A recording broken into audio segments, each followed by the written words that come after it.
বুক ধড়ফড় করলে সবাই কিন্তু খুব ভয় পেয়ে যান। এটা অনেক সময় ভয়ের বিষয়, কারণ বুক ধড়ফড় করলে অনেকে ভাবেন যে হার্টের সমস্যা হয়ে গেছে বা কোনো খারাপ কিছু হচ্ছে। তো আমরা অনেক সময় দেখি যে দুশ্চিন্তার কারণে কিন্তু বুক ধড়ফড় করতে পারে, টেনশন করলে এটাই পাওয়া যায় বেশি।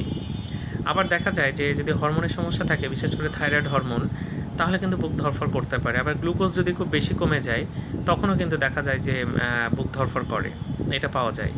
ফিওক্রোমোসাইটোমা বলে একটা রোগ আছে, সেখানে কিন্তু বুক ধড়ফড় করতে পারে, এটা মাথায় রাখতে হবে। রক্ত যদি কমে যায়, আমাদের দেশে অ্যানিমিয়ার প্রচুর রোগী দেখতে পাওয়া যায়, রক্ত কমে গেলে কিন্তু বুক ধড়ফড় করে, এটা খেয়াল রাখতে হবে। অ্যাংজাইটির কথা বললাম, কিছু ড্রাগস আছে যে ওষুধগুলো খেলে বুক ধড়ফড় করে, অনেক ওষুধ আছে, বিশেষ করে অ্যাজমার যে ওষুধগুলো আছে সেটা খেলে কিন্তু বুক ধড়ফড় করতে পারে।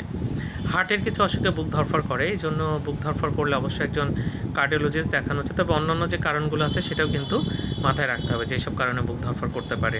ধন্যবাদ সবাইকে।